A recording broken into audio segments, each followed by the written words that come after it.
Ma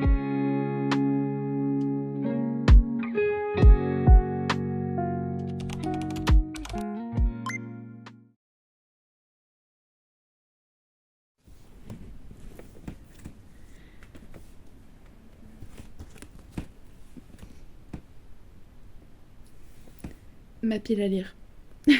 De manga, je précise. Et vu qu'il fait chaud, je peux pas faire grand chose donc je vais lire.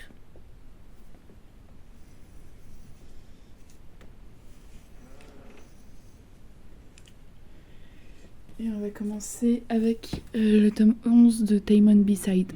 Voilà.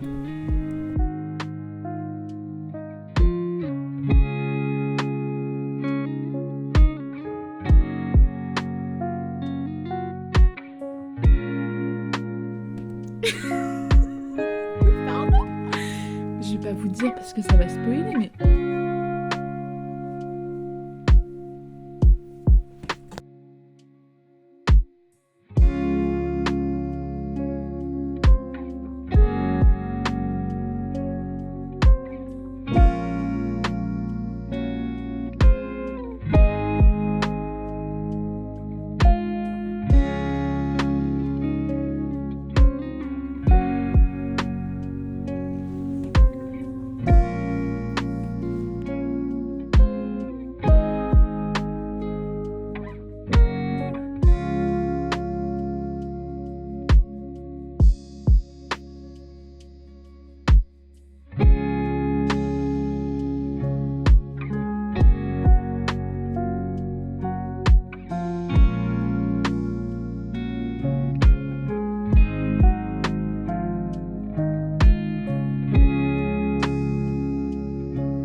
C'est tellement mignon.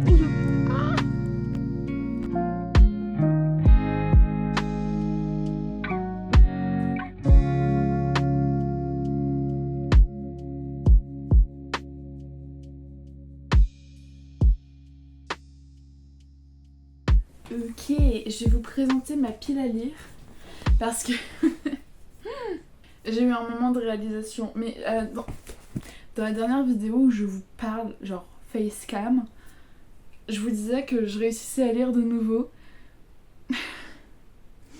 Pour vous donner un exemple, j'ai lu un pavé de 630 pages en une semaine. Je n'ai pas lu de roman aussi rapidement depuis...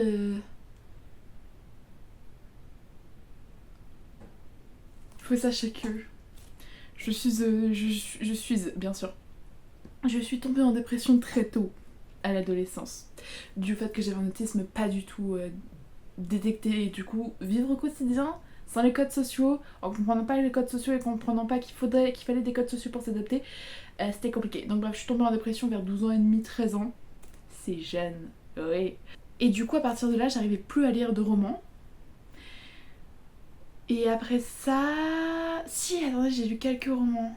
J'ai lu Wings et Le Journal d'un vampire, tome 1. J'avais commencé le tome 2, mais j'ai pas réussi à le finir parce que j'étais en dépression, justement. Mais bref, j'avais lu des romances pour adolescents que j'avais adoré. Donc bref, j'étais en train de me rendre compte que ouais, j'ai lu un bouquin de 630 pages en une semaine et j'hésite à le relire parce que je suis... Oh mon dieu, c'est tellement bien, et le prochain tome ne sort que... le 21 novembre 2026, certes, mais c'est dans si longtemps. Et là, si je me trompe pas, j'ai lu une vingtaine de mangas, 23 mangas et un parpaing en un mois. Mais oui, j'ai lu tout ça en juillet. Oh là là. Premier degré, je suis choquée. Bref, je vous présente ma pile à lire actuelle du coup. Pas d'ordre de préférence, juste la façon dont je les ai empilés. Le tome 12 de Spy Family que j'ai commencé, comme vous pouvez le constater, à ce magnifique petit marque-page canard. Voilà. Je vais voir comment ça se passe pour la suite. Parce que j'ai adoré cette série, je la trouve très drôle.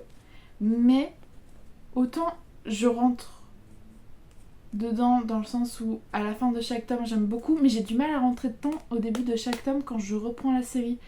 Contrairement à d'autres séries comme par exemple Les Mémoires de Vanitas, Toilette Banana Cocoon, Oshinoko. Oh là là, Oshinoko. Un tel banger, vraiment. Bref. Donc je vais lire ce tome 12 et le tome 13 et je vais voir si j'arrive à les lire de façon fluide. C'est déjà rien que le fait que j'ai dû mettre un marque-page, ça veut dire que je me suis arrêtée. Donc, on va voir si c'est fluide. Donc tome 12, tome 13 de Spy Family. Maintenant, un qui est dans ma pile à lire depuis 2 ans, 3 ans. Il est très teenage. Et du coup, j'ai un peu de mal avec... C'est quoi mon marque-page ? Ok, c'est un vrai marque-page. Parce que pendant une période, j'avais un marque-page, c'était un sachet de Smecta. Et souvent, c'est aussi des bouts de mouchoirs propres, je précise. Ou des papiers pliés en 4. Enfin bref. C'est You're My Soulmate. Et genre, le début me branche pas des masses. Genre, c'est un peu le cliché de la fille timide et réservée qui rencontre un mec hyper extraverti et tout. Et en fait, les clichés, c'est bien, mais il faut vraiment qu'ils soient très bien gérés pour que j'arrive à aller dessus. Parce que les clichés étant ce qu'ils sont, c'est chiant au bout d'un moment. Genre vraiment, c'est juste chiant. Ensuite, un manga que j'ai pris aujourd'hui, ou plutôt que j'ai fait prendre à ma mère en lui forçant un petit peu la main. Je fais, ouais, c'est quoi le prix ? J'ai bipé, parce que Carrefour, il y a des bipettes. Et j'étais, 7,20€, tu me le prends ? Elle a juste rigolé avec des pieds et elle s'est tournée. Je prends vraiment premier degré. Ça me fait rire. Puis après, elle m'a dit qu'elle se faisait tout le temps arnaquer, ce qui est faux. C'est récent. Genre, ça va faire un an. J'allais dire, ça va faire un an tout au plus, mais comme j'ai pas été à la maison pendant une longue période, même pas. Mais bref, celui-là, j'en ai beaucoup entendu parler dans la sphère shoujo et josei. Shoujo-sei. Comme quoi, ça serait vraiment un banger et j'aime bien un peu le design. Je dis un peu parce que j'aime bien, mais j'accroche pas non plus coup de cœur, vous voyez. Donc bref, Fall in Love, False Angels. Fall in Love, False Angels. Qui du coup... en fait, là, le résumé tel que je le vois, ça me fait un peu penser à Kaguya-sama Love is War. Mais avec un côté plus théâtral et plus... Comment dire ? Plus hypocrite. Pas dans les sentiments nécessairement, mais dans la façon dont les personnages se comportent entre eux et avec les autres. Ensuite, You and I, Paula opposite Tani and Suzuki, le tome 5. J'ai lu le tome 4 tout à l'heure comme vous avez pu le voir. Oh non, j'avais pas vu.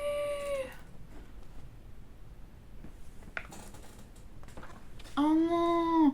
En plus, eux, je les ai achetés en magasin, donc j'aurais pu voir. Oh non, mais le seum. Bon, le manga est pas abîmé en lui-même, donc tant mieux. Mais... ça va. C'est super drôle, n'empêche que ce soit juste le code barre qui s'est fait péter la gueule. Ça aurait pu être toute autre chose, mais non, c'est le code barre qui s'est fait exploser la gueule. Super. Ça me rappelle, en voyant le 7,20€, ça me rappelle... Vous vous souvenez de l'époque où les mangas coûtaient 5€ et qu'on se plaignait quand ils coûtaient 6€ parce que 6€ c'était cher? Rendez-moi à cette époque. Ah. Et ensuite, Our Love Language, tome 2. Parce que j'ai vraiment beaucoup aimé le tome 1, genre... On va éviter les tics de langage, s'il te plaît.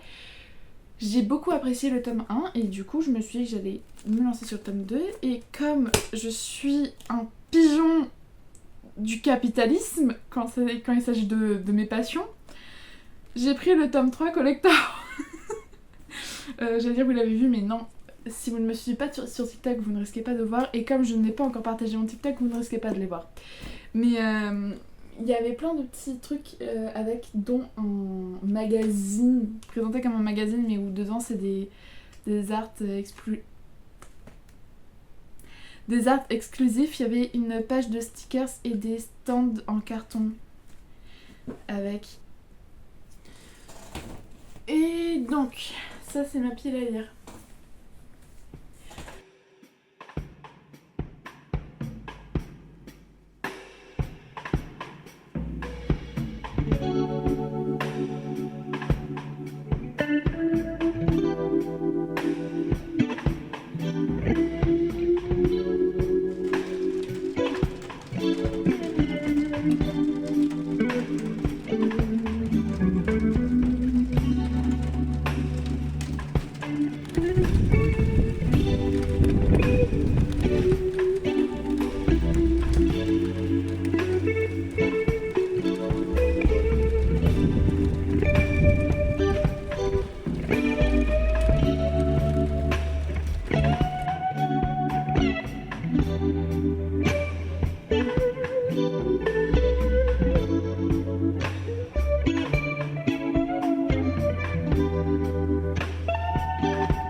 Je pense que c'est à contre-jour, donc on voit pas hyper bien les couleurs.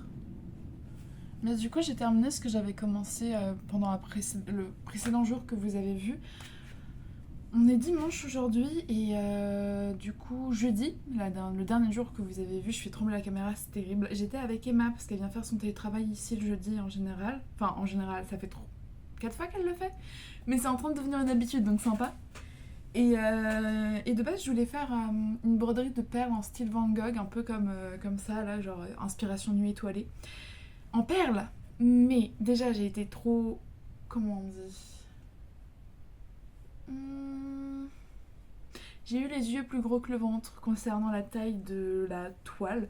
Et ensuite, j'ai toujours envie d'en faire, mais je pense que si je dois en faire, je ferai ça avec de la broderie de fil en même temps que la broderie de perles, parce que juste des perles, ça risque déjà d'être très lourd, ça risque d'abîmer le tissu, et bon, mais je pense que je vais me faire majoritairement en broderie, puis je rajouterai des perles dans certains endroits pour faire des petits détails, voilà voilà. Et bref, du coup, voici mon petit ornement gâteau ou tarte de cerise, on sait pas trop. À l'origine, c'était censé être une tarte, mais du coup, comme je l'ai fait plus ou moins en 2D plutôt qu'en 3D, parce que vous voyez là Là, c'est plus en mode biscuit qu'en mode tarte, parce que si c'était en mode tarte, il y aurait un truc comme ça. Mais bref, j'avais pas assez pour le faire de toute façon. Et voilà, je suis très contente, j'ai fait ça en 2 jours du coup, parce que jeudi, j'ai pas trop eu le temps d'avancer dessus. Vendredi, j'ai un tout petit peu fait, et c'est surtout hier en fait que je l'ai fait et que je l'ai terminé. Mais bref, faut remarquer les petits détails des coutures. Ah, je sais pas si on va bien voir ou pas. Là, en haut. Vous voyez, sur les bords, il y a des petites coutures en point arrière partout. Faut savoir que j'ai vraiment fait ça à la main. C'était long, mais j'aime trop et je pense que c'est vraiment une matière que j'aime beaucoup travailler, la feutrine, parce que quand j'étais en internat, je faisais des chapeaux en feutrine, c'était super sympa. Et du coup, je vais l'offrir à ma soeur pour son anniversaire, parce que son premier cadeau, c'est celui-ci, donc c'est un fourre-tout ou range-bijoux slash porte-cierge. Là, on peut mettre une bougie cierge ici. Donc voilà. Mais le truc, c'est qu'elle l'a déjà vu. Et alors, normalement, elle ne sait pas que c'est pour elle, mais pour m'assurer la surprise, voilà. Et puis, si elle veut en faire une déco de Noël, qu'elle en fasse une déco de Noël, parce qu'elle adore décorer pour Noël. Donc écoutez, je pense que ça peut être bien, même si ça fait plus. Comment ça s'appelle? Moi, j'ai ma bonne en tête, mais c'est pas la même période en plus. C'était un truc juste avant Halloween, là, que les Anglais ils fêtent, et les Américains aussi d'ailleurs. Thanksgiving. J'arriverai pas à le dire, mais je pense que vous voyez de quoi je veux parler. C'est plus une ambiance de cette célébration. Du coup, jeudi, après qu'Emma ait fini sa journée de télétravail, elle était censée retrouver une amie au centre commercial du coin, qui est bien parce qu'en fait, il y a plein de trucs dedans. Il y a des restaurants, il y a un cinéma, il y a beaucoup de magasins, il y a de tout. Vraiment, il y a de tout dans ce centre commercial. Et du coup, de base, je voulais lui demander de sortir. Elle m'a dit, bah écoute, je vois une amie ce soir, mais si tu veux, je peux lui demander si tu peux venir. Du coup, j'ai dit oui. Et il se trouve qu'une fois qu'on était sur place, le copain d'Emma est arrivé aussi. Donc, on a fait une sortie à 4, c'était super sympa. On a mangé au restaurant et tout. C'était la première fois que je l'ai rencontrée et je suis contente, je n'ai pas paniqué. Et c'est du coup vraiment une preuve pour moi que je grandis. C'est que vraiment, je n'ai pas paniqué. Et juste sur la fin, j'étais KO, mais genre vraiment.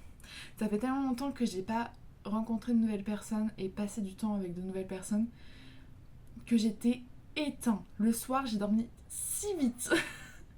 Et le lendemain, donc le vendredi, une collègue de ma mère est arrivée. D'ailleurs, je vous montrerai après, mais j'ai un intrus dans ma chambre qui est beaucoup plus à l'aise que mes propres animaux. Mais de toute façon, il faut que je change mes draps, donc c'est ok. Mais voilà. Et du coup, enchaîner autant de personnes, j'ai ma fatigue sociale qui est immense. Vraiment, je n'en peux plus. Je pense que c'est pour ça que j'ai l'air beaucoup plus fatiguée qu'au début de la vidéo. C'est parce que juste, je suis KO là. Socialement parlant, je suis KO. Tout seul de mon côté, je vais bien. Mais la fatigue sociale, c'est super dur, je trouve, à faire remonter, enfin à faire disparaître pour réavoir de l'énergie. Je sais pas trop comment gérer pour le moment. Donc je fais des siestes surtout, mais j'aime pas trop faire des siestes parce que je dors déjà la nuit, donc en fait j'aimerais bien faire autre chose la journée. Et il se trouve que pendant qu'on était au centre commercial, on est passé à Cultura. Et à Cultura, j'ai acheté 2 choses fantastiques. J'ai acheté le premier tome de La demoiselle chef de clan, donc ceci. Voilà. Et en fait, à l'origine, je voulais acheter les 3 premiers tomes, sauf qu'il se trouve que je suis tombée sur quelque chose qui m'intrigue sincèrement. Et c'est un truc que j'aime beaucoup parce que maintenant que je cope avec mon autisme de plus en plus et que j'essaye de moins me suradapter, je réaccepte et je me réapproprie ma curiosité qui était vraiment immense avant que j'ai commencé à faire de la suradaptation. Il se trouve qu'une de mes curiosités immenses, c'est l'anatomie humaine. L'anatomie humaine. Et du coup, j'ai acheté un livre de fiches hyper complet sur l'anatomie humaine des membres, donc les jambes et les bras. J'ai mal fait l'indication avec mes mains, mais donc les membres, jambes et bras. Et je suis en train d'apprendre par cœur les informations qu'il y a dedans. C'est des fiches descriptives d'une partie du corps, donc la main par exemple, tous les ossements de la main, de la partie intérieure et de la partie postérieure. Je les apprends par cœur. Là actuellement, je suis avec la partie intérieure de l'articulation de l'épaule, donc l'humérus et scapula. Oui, je retiens. Je connais presque les 14 os par cœur. Il y en a juste 2 qui me font bégayer.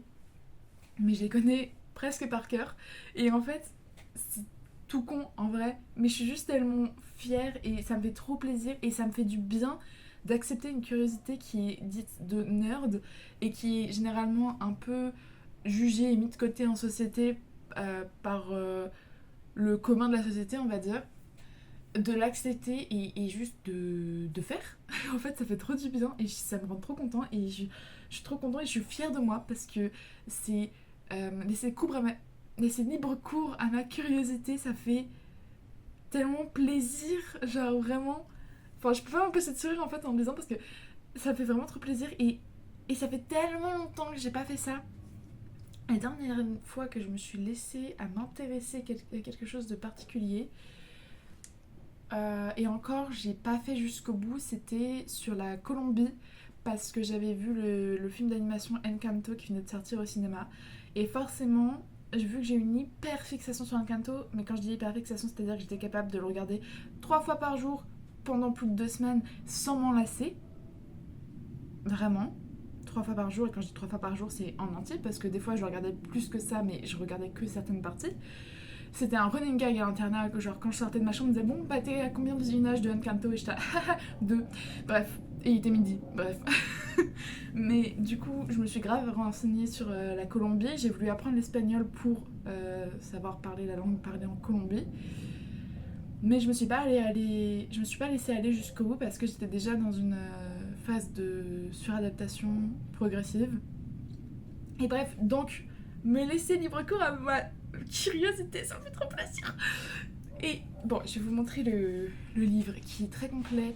Et du coup, je me suis dit, si j'arrive vraiment à apprendre et que ça m'intéresse vraiment, je prends les 2 autres qui concernent le buste humain, la tête et le cou. Parce que, pourquoi pas en fait. Genre, il est grand quoi. Hein, Alphonse? Oui, t'es grand. Oui, t'es grand. Oui, t'es grand. Mais regardez, certes, j'ai une petite main, mais quand même, il est immense. Mais c'est parce qu'il est croisé. Oui, t'es croisé. Oui, Alphonse. Oh, Thibaut. Thibaut, Thibaut, Thibaut, Thibaut, Thibaut. Hier, il a carrément envahi ma chambre. Et du coup, ce matin, dès qu'il m'a vu, il est remonté. Alors, du coup, voici. J'ai la tête qui tourne.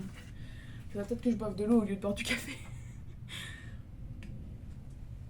Du coup, c'est un livre très complet qui est vraiment utilisé pour, a priori, d'après ce qu'il dit en tout cas, mais c'est la 6ème édition donc j'y crois plutôt, c'est que c'est un livre qui est utilisé par les étudiants en biologie, médecine et tout. 6ème édition actualisée. En lien avec celle de la 8ème édition de l'Atlas Netter d'anatomie humaine. Voilà. Et du coup, il y a les os, les muscles, les nerfs et les vaisseaux. J'avais oublié les vaisseaux, mais les os, les muscles, les nerfs et les vaisseaux. Et donc, c'est ceci. Voilà. Et par contre, c'est un investissement parce que chaque tome individuel coûte 20,90€. C'est ça, non? C'est oui, Alphonse. 20,90€. Oui, Alphonse. 20,90€ chaque tome. Mais c'est vraiment super complet. J'ai montré. D'accord, super. Bah ok Alphonse, c'est ça, boude.